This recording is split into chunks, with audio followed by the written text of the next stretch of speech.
দেখো ফাইনালি চলে এসছে আমার হাতে লোটে মাছ। তো লোটে মাছটা অনেক খায়, অনেকে খায় না, কিন্তু আমরা খুব ভালো খাই। যে মশলা গুছিয়ে নিয়েছি দেখো, রসুন, আদা, টমেটো, পেঁয়াজ, শুকনো লঙ্কা, এগুলো একটা পেস্ট বানিয়ে নেব।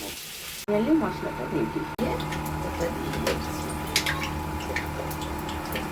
তেজপাতা, চিনি। পেঁয়াজটা বেশি দিই যেহেতু আমি ঝুড়ো ঝুড়ো রান্না করব, যে গোটা থাকবে না, একটু ভেঙে মানে ভেঙে যাবে, ঝুরঝুরি করে লাগে, সেটা দিয়ে দেবো। পেঁয়াজটা চলে গেল।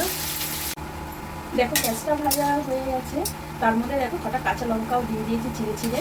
মানে শুকনো লঙ্কা তো দিয়েছি পেস্টের মধ্যে, কিন্তু তার মধ্যে কটা কাঁচা লঙ্কাও দিয়ে দিয়েছি, দিয়ে ঝালটা বাড়ানোর জন্য।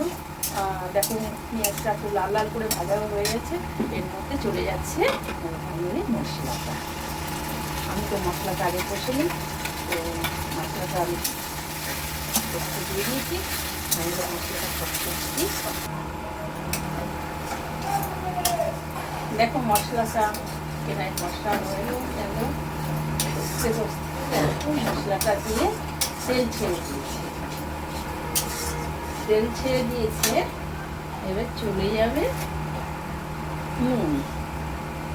নুনটা একটু পরিমাণ মতো দিতে হবে, আলানি হলেও ভালো লাগবে না, নুন করা হলেও ভালো লাগবে না।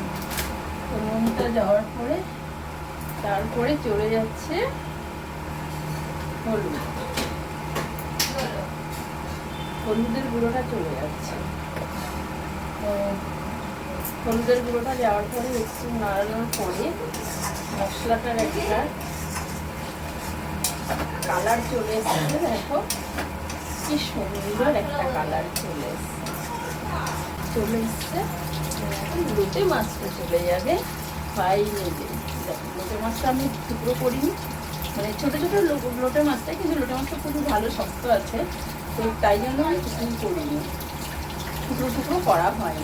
ভালো করে পরিষ্কার করে ধুয়ে নিয়ে তো লোটে মাছটা চলে যাচ্ছে, কমিয়ে দেবো, জলটা টানবে ভালো করে, লাস্টে গরম মশলা দেবো, একটু নামিয়ে দেবো। দেখো লোটে মাছটা পুরো জলটা টেনে গেছে আর একদম শুকনো শুকনো হয়ে গেছে।